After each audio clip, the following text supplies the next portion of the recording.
Pawai telur meriahkan peringatan Maulid Nabi Muhammad SAW di Bali. Jualan kutek hingga mancanegara, ibu-ibu di Tangerang Selatan raut omset ratusan juta rupiah. Etnis Tionghoa Kota Medan rayakan festival Hungry Ghost. Halo, selamat malam pemirsa setia Berita Nasional TV. Senang sekali Berita Nasional Malam kembali hadir menyapa Anda.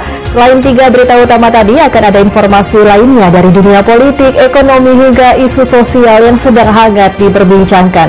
Bersama saya, Restu Ladari, inilah Berita Nasional Malam selengkapnya.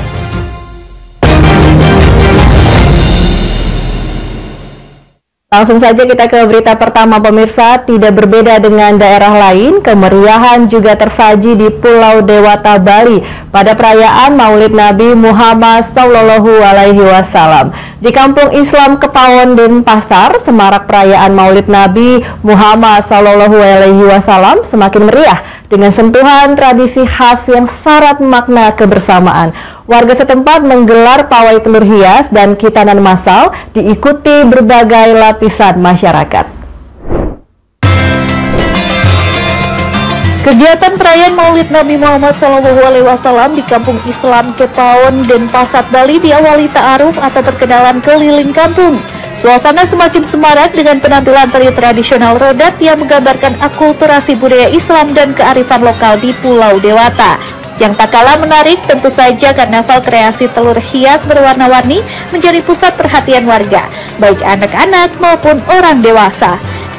Ketua Yayasan Masjid Al-Muhajirin Kepawon Denpasar Fatur Rohim menjelaskan bahwa pemilihan telur sebagai simbol kesuburan, kemakmuran, serta kebersamaan dan kedamaian.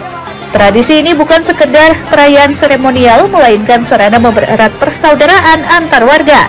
Selain pawai telur, panitia juga menyelenggarakan khitanan massal bagi anak-anak yang merupakan sunnah Rasulullah. Rangkaian kegiatan semakin semarak dengan tradisi potong rambut balita serta arak-arakan anak-anak yang akan disunat. Mereka diarak menggunakan kuda, replika burung hingga miniatur pesawat sehingga menambah nuansa unik sekaligus menyenangkan bagi peserta maupun penonton. Anak-anak yang mengikuti khitan juga didandani layaknya raja sebelum akhirnya pawai berakhir di halaman Masjid Al-Muhajirin Kepawon. Nah kan pertama untuk memeriahkan, ada beberapa balus suci telur yang ada di sekeliling kita ini menandakan bahwa kita berbeda-beda. Kita lihat warna telur ini berbeda, tapi intinya adalah sama. Dia adalah telur, bagaimana kita menjadi umat yang menyebarkan kebaikan, menyebarkan kedamaian, agar kemaslahatan kita di kampung dan pada umumnya di seluruh Indonesia kita menjadi kampung wilayah yang damai dan sejahtera. Perayaan Maulid Nabi di Kampung Islam Kepawon bukan hanya menonjolkan nilai spiritual, tetapi juga memperlihatkan kemampuan masyarakat menjaga tradisi yang telah diwariskan turun-temurun. Kegiatan ini juga menjadi bukti keberagaman budaya di Bali yang tetap harmonis, meskipun masyarakatnya hidup dalam perbedaan agama dan latar belakang.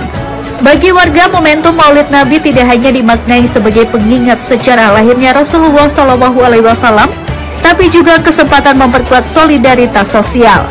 Dengan menghadirkan kegiatan yang melibatkan anak-anak hingga orang tua, perayaan ini menjadi wadah pendidikan nilai-nilai Islam sekaligus media kebersamaan lintas generasi. Tradisi unik di Kampung Islam Kepawon menunjukkan bahwa perayaan Maulid Nabi SAW tidak hanya diwarnai doa dan kajian keagamaan, melainkan juga keceriaan budaya yang penuh pesan kebajikan. Dari Badung, Bali, Bagus Raditya, Berita Nasional TV.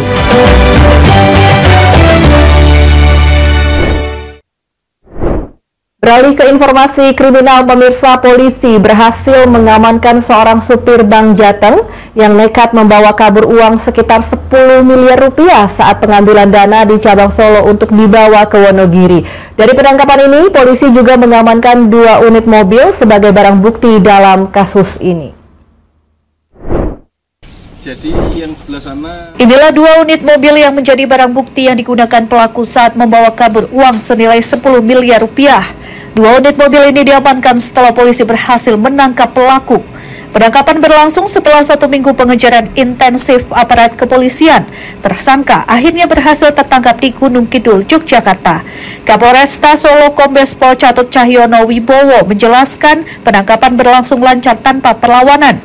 Kapolresta juga menegaskan penyidik masih mengembangkan penyelidikan guna memastikan alur uang yang raib. Sementara itu, polisi baru memastikan 1 orang tersangka yang sudah tertangkap. Polisi juga belum bisa menyampaikan detail barang bukti termasuk keberadaan uang 10 miliar rupiah. Kasus bermula ketika tersangka yang bertugas sebagai sopir membawa kabur mobil berisi uang 10 miliar rupiah saat pengisian kas di Solo. Mobil yang digunakan tersangka kemudian tertinggal di kawasan Colomadu, Karanganyar. Mobil jenis Toyota Avanza Veloz hitam dengan nomor polisi H1959UF ditemukan dalam keadaan utuh bersama kunci. Namun, uang tunai senilai 10 miliar sudah tidak berada di dalam mobil. Tim masih di TKP dan kemudian masih melengkapi bukti yang ada, mencari dan menelusuri apa saja yang berkaitan dengan yang bersangkutan. Ya. 1 orang dan yang diamankan. Untuk sementara masih 1 orang yang kita amankan. Pada buktinya apa saja? Nanti kita jelaskan lebih lanjut. Yang pasti sudah kita tangkap untuk pelaku daripada. Dana 10 miliar tersebut merupakan milik salah satu bank plat merah di Wonogiri. Pengangkutan uang dari kantor perwakilan Bank Indonesia Cabang Solo serta salah satu bank plat merah Cabang Solo. Polisi masih mendalami aliran dana sekaligus kemungkinan keterlibatan pihak lain dalam kasus ini. Dari Solo, Jawa Tengah, Raditya Hermansyah, Berita Nasional TV. Sopo? 6 orang ditetapkan sebagai tersangka dalam pengeroyokan yang dialami 2 orang petugas Afsek Bandara Internasional I Gusti Ngurah Rai. Ke-6 tersangka ini ditahan di rutan Polres kawasan Bandara I Gusti Ngurah Rai untuk menjalani proses hukum lebih lanjut. Kasus yang terjadi di area Terminal Kedatangan Internasional Bandara Ngurah Rai dipicu perselisihan 2 pengelola ground transport yang merembet pada keributan massa hingga melibatkan petugas Afsek Bandara.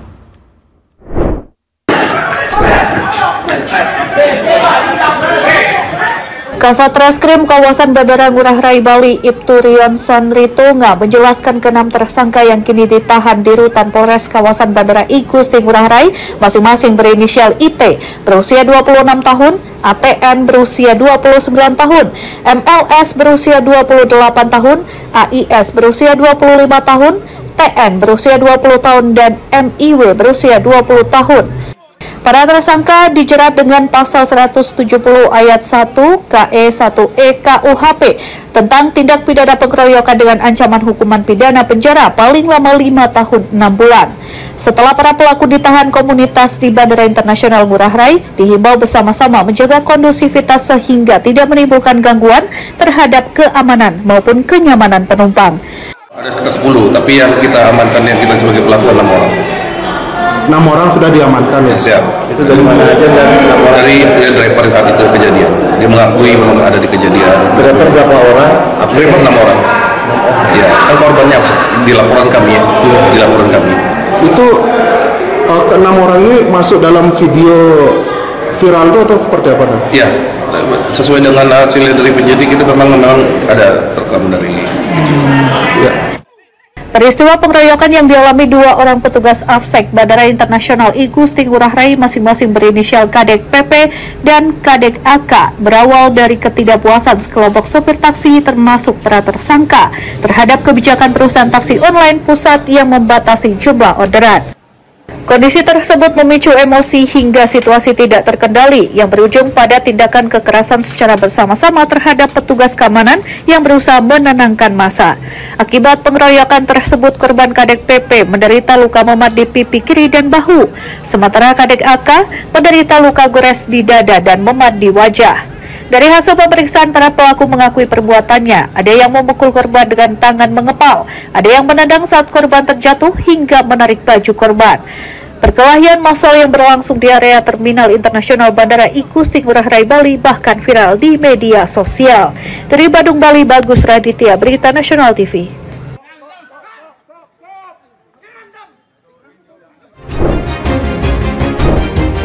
Informasi berita lainnya akan kami sajikan usai jeda berikut ini. Tetaplah bersama kami di Berita Nasional Malam.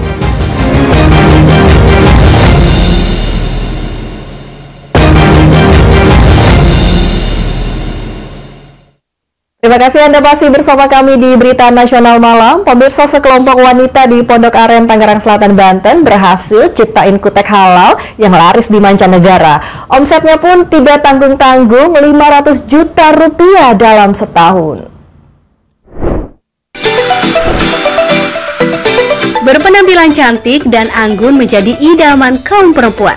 Tak hanya merias bagian rambut, kuku juga menjadi perhatian. Salah satu cara merias kuku adalah dengan memakai kuteks.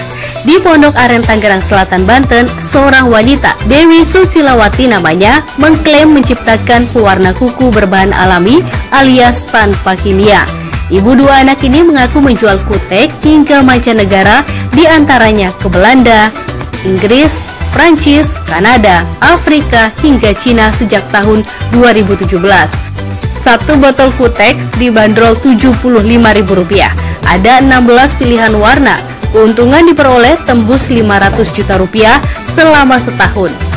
Jadi orang mancanegara itu kan kalau beli sesuatu, apalagi Eropa ya, itu dia pasti sangat hati-hati. Karena sama bahan-bahan kimia yang sangat berbahaya, dia pasti hati-hati. Dan dari mereka pun ada yang membeli sampel dulu. Sampel seperti sekarang di Prancis, kemarin dia beli sampel semua warna satu. Terus dia sudah saya upload di medsos saya, dia sangat puas. Akhirnya bisa lagi 100 langsung jadi. Dari Tangerang, Mujib, Ratu Marisa, Berita Nasional TV. Beralih ke informasi lain, pemirsa, Kejati Lampung periksa mantan Gubernur Lampung Arinal Junaidi dalam kasus dugaan korupsi pengelolaan dana partisipasi interest 10% pada wilayah kerja offshore Southeast Sumatera senilai 17,2 juta US dollar. Selain memeriksa, tim penyidik juga menggeledah rumah Arinal Junaidi dan menyita aset senilai 38,5 miliar rupiah berupa sertifikat tanah, uang tunai, deposito, mobil, hingga logam mulia. Pak Arinal, ada yang disampaikan sedikit, Pak? Mantan Gubernur Lampung Arinal Junaidi diperiksa oleh tim penyidik tindak pidana khusus Kejaksaan Tinggi Lampung selama lebih dari 12 jam sejak Kamis siang hingga Jumat dini hari. Pemeriksaan ini dilakukan dalam penyidikan kasus dugaan korupsi pengelolaan dana participating interest 10% pada wilayah kerja offshore Southeast Sumatera atau WKOSS senilai 17,2 juta USD. Dalam kasus ini, penyidik juga telah menggeledah rumah Arinal Junaidi di Kota Bandar Lampung dan mengamankan aset senilai 38,5 miliar rupiah berupa sertifikat tanah, uang tunai, deposito, mobil, hingga logam mulia. Asisten Tindak Pidana Khusus Kejati Lampung Armen Wijaya mengatakan mantan Gubernur Arinal Junaidi merupakan kuasa pemilik modal PT Lampung Jasa Utama dengan anak perusahaan yakni PT Lampung Energi Berjaya yang menerima dana participating interest senilai 17,2 juta US dollar. Saat ini tim penyidik pun masih melakukan penyidikan atas kasus dugaan korupsi tersebut. Jumlah saksi yang telah diperiksa mencapai 40 orang. Kalau kita berbicara peran, berarti sudah terutama. Yang tentunya yang bersangkutan selaku mantan kepala daerah, kemudian juga selaku KPM di PT LG. Partisipasi interest dana PAM harapannya 190 miliar. Nah, kebetulan sebelum saya berakhir itu dananya keluar dan saya tempatkan di Bank Lampung. Dari Bandar Lampung, Immanuel Simurangkir, Berita Nasional TV. Seorang pria pemilik usaha salon di Kabupaten Pesawaran, Lampung tewas menggenaskan dengan puluhan luka tusuk di bagian tubuhnya. Ironisnya, aksi pembunuhan itu dilakukan dua orang remaja yang masih berstatus pelajar sekolah. Dan pembunuhan ini dilatar belakangi dendam karena korban melakukan aksi pelecehan terhadap kedua tersangka. Kedua tersangka kasus pembunuhan ini ditangkap Satreskrim Polres Pesawaran setelah buron selama sehari usai menghabisi nyawa seorang pria pemilik usaha salon di Kecamatan W5, Kabupaten Pesawaran, Lampung. Keduanya yakni berinisial DA dan MRO yang masih berstatus sebagai pelajar sekolah, sementara korban yakni berinisial DAI. Kedua tersangka nekat menghabisi nyawa korban di dalam rumah kontrakan yang dijadikan usaha salon miliknya pada Sabtu malam 30 Agustus 2025 lalu. Menurut polisi, peristiwa itu bermula saat kedua tersangka berkunjung ke usaha salon milik korban pada malam hari. Kedua tersangka yang sudah mengenal korban sejak sebulan lalu itu rupanya menyimpan dendam serta sudah merencanakan aksi pembunuhan tersebut. Korban yang tidak menaruh curiga dengan rencana kedua tersangka kemudian mempersilahkan keduanya masuk ke dalam salon. Kedua tersangka yang sudah membawa senjata tajam jenis pisau dan golok langsung menyerang korban secara membabi buta. Korban yang tak berdaya setelah dikeroyok kedua tersangka kemudian ambruk dengan luka sebanyak 78 tikaman di bagian tubuhnya. Usai menghabisi nyawa korban, kedua pelajar sekolah itu kemudian melarikan diri. Dari hasil pemeriksaan polisi, motif dari aksi pembunuhan itu dilatar belakangi dendam kesumat kedua tersangka. Keduanya mengaku korban pernah melakukan pelecehan seksual dengan memegang alat kelamin tersangka, serta melakukan oral seks kepada kedua tersangka. Komunikasi dengan korban bagaimana? Jarang Pak, saya komunikasi dia Pak. Cuman dia aja yang sering ngechat saya Pak. Memang udah kamu sepakati untuk melakukan aksi itu apa gimana sih?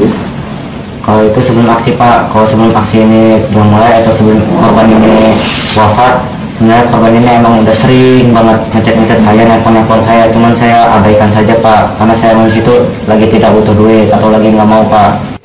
Motif daripada pelaku anak di bawah umur tersebut yang berjumlah 2 orang yaitu karena yang bersangkutan pertama dendam terkait dengan uang yang diberikan oleh korban itu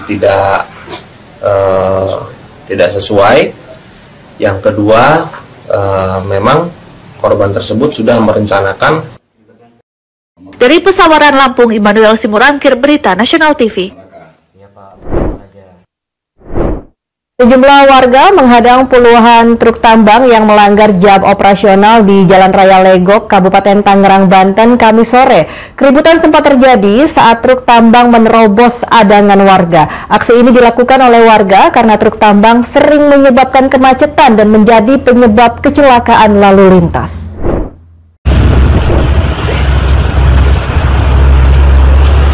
Warga yang menggelar aksi protes mengejar truk tambang yang menerobos adangan mereka di Jalan Raya Legok, Parung Panjang, Kabupaten Tangerang, Banten pada Kamis sore. Keributan pecah saat warga memaksa sopir truk untuk putar arah kembali ke lokasi tambang. Sedangkan sopir protes karena warga dianggap menghalangi mereka mencari nafkah. Namun sopir truk akhirnya mengalah kembali ke lokasi tambang lantaran khawatir kendaraan truk mereka menjadi sasaran sejumlah amuk warga yang melakukan aksi protes ini. Warga mengatakan aksi ini dilakukan lantaran banyak truk tambang yang melanggar jam operasional. Selain menjadi penyebab kecelakaan, truk juga membuat lalu lintas macet. Padahal dalam peraturan Bupati nomor 47 tahun 2018 disebutkan jam operasional truk dimulai pukul 10 hingga 5 pagi. Namun demikian, masih banyak truk tambang yang nekat beroperasi mulai dari pagi hingga sore hari. Hal ini membuat warga menjadi geram dan melakukan aksi pengadangan. Mereka juga meminta pemerintah Kabupaten Tangerang menegakkan aturan yang sudah mereka buat. Warga berharap ada sanksi bagi truk yang melanggar untuk efek jera. Ini sudah jelas terang-terangan banyak sekali yang melanggar. Jam 12 siang, jam 9 pagi. Nah, itu tindakannya seperti apa? Maka dari itu kita sebagai masyarakat, ayo kita tidak pernah membosan-bosan untuk membantu masyarakat dan pemerintah. Warga akan terus melakukan aksi pengadangan truk tambang jika pemerintah Kabupaten Tangerang tidak menertibkan truk tambang yang melanggar jam operasional. Dari Tangerang, Mujib Latumarisa, Berita Nasional TV. Informasi berita lainnya akan kami sajikan usai jeda berikut ini. Tetaplah bersama kami di Berita Nasional Malam.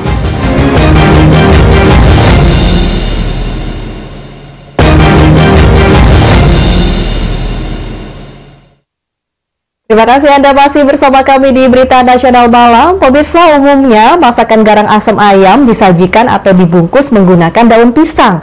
Namun, di Kabupaten Sragen, Jawa Tengah terdapat kuliner garang asem. Penyajiannya menggunakan kendil yang terbuat dari tanah liat. Hal tersebut digunakan supaya menjaga kenikmatan cita rasa tempo dulu dan tetap hangat dalam penyajiannya.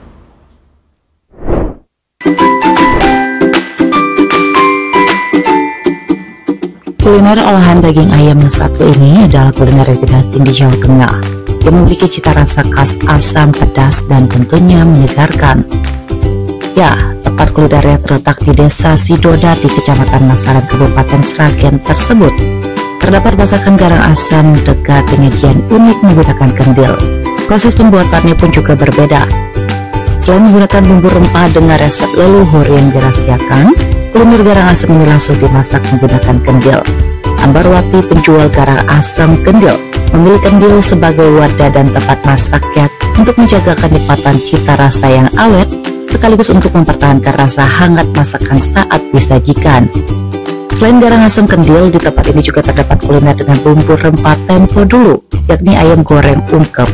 Kuliner yang sebelumnya melalui proses masak kemudian digoreng tersebut menghasilkan kenikmatan rasa yang gurih dan empuk pada daging saat disantap. Tak hanya itu, kuliner satu ini juga dilengkapi dengan sambal bawang serta lalapan segar agar semakin lahap saat dinikmati.